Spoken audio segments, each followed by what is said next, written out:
আসসালামু আলাইকুম। সবাই কেমন আছেন? আশা করি সবাই ভালো আছেন। এই শীতে কে কে পিঠা খেয়েছেন? আজ আমি বানাবো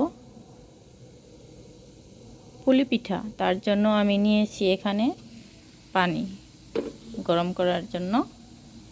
এখানে দিয়ে দিছি স্বাদ মতো লবণ। আমি নিয়েছি আটা, আর এখানে নিয়েছি নারকেল, আর এখানে নিয়েছি আটা। আমি এখন আটা দিয়ে দিব। আমি দিয়ে দিতেছি আটা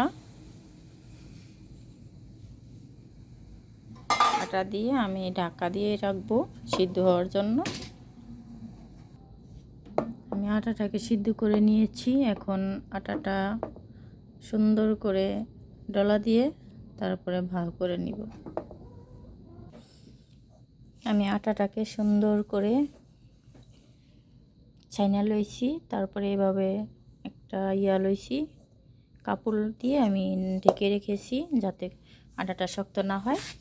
তারপরে এরকম করে একটু লইছি, তারপরে এই যে এরকম করে সুন্দর করে নিব। এরকম করে বানায় রাখা তারপরে পুলি পিঠা বানাবো।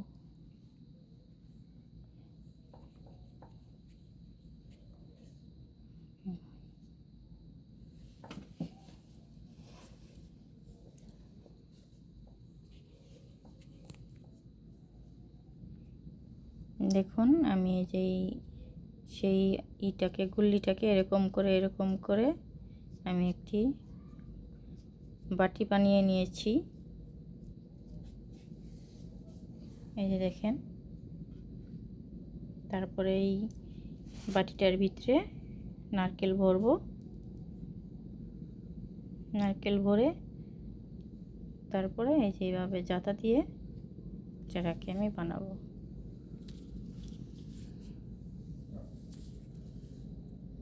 দেখুন এইভাবে টিপি দিয়ে হয়ে গেল পুলি পিঠা। আচ্ছা,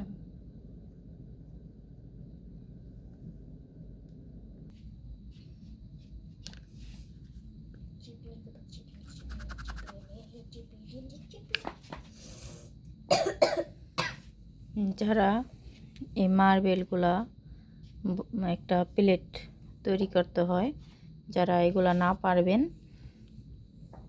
তারা এইভাবে রুটি বানিয়ে তারপরে এরকম একটা চিপনি নিয়ে নেবেন। তারপরে এরকম করে কেটে নিয়ে তারপরে এটার ভিতরে নারকেল ভরে তারপরে পিঠাগুলা বানায় ফেলাবেন। একদম সহজ। দেখুন আমি একটা বানিয়ে দেখাচ্ছি। এই যে এরকমভাবে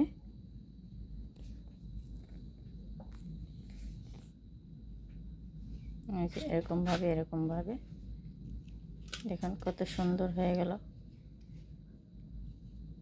দেখছেন? যারা না পারবেন ওই মার্বেলগুলা বানিয়ে বোল না বানাইতে, তারা এইগুলা দিয়ে এইভাবেই রুটি কেটে বানিয়ে নেবেন।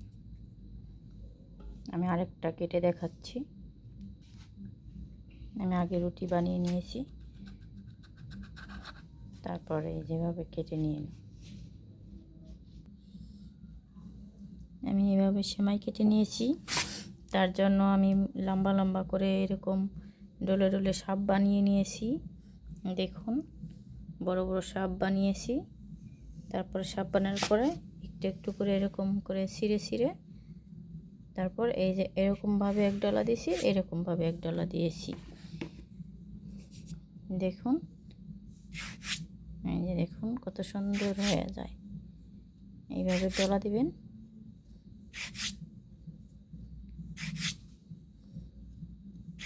বড় সাপের থেকে ছোট সাপের বাচ্চা।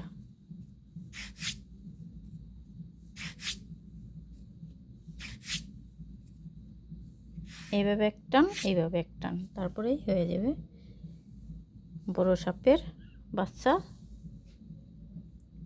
ছোট সাপ পিঠা।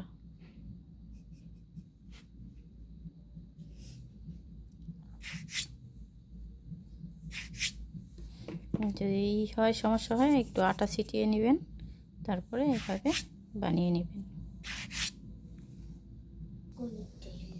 দেখুন আমি সুন্দর ডিজাইন করে নিয়েছি। এটা হাতে ডিজাইন করেছি, আর এটা আমি কাঁটা চামচ দিয়ে ডিজাইন করে নিয়েছি।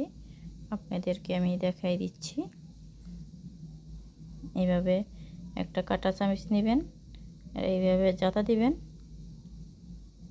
সুন্দর ডিজাইন হয়ে যাবে।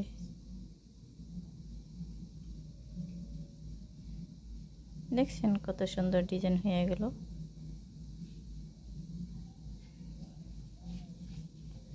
আর এই পিঠাগুলোও এই যে এইভাবে জাতা দিবেন।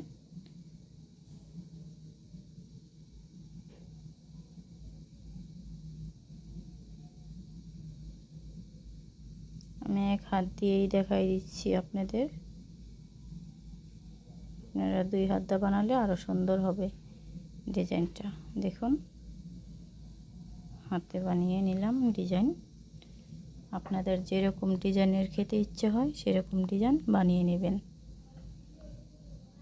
আমি আগে শিরা জাল দিতে বসিয়ে দিয়েছি, শিরাটি গরম হয়ে গেছে। আমি পিঠাটি দিয়ে দিচ্ছি। সব একবারে পিঠাটিগুলো দিবেন না, লেগে যাবে, তাই অল্প অল্প করে দিয়ে দিবেন।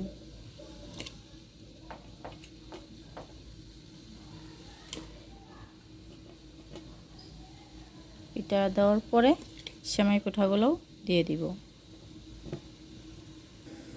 দেখুন আমার ছেলে ডিজাইন করিয়েছে পিঠা দিয়ে T+N+A। এতে ওর আব্বুর নাম, এনে আমার নাম, টিতে ছেলের নাম।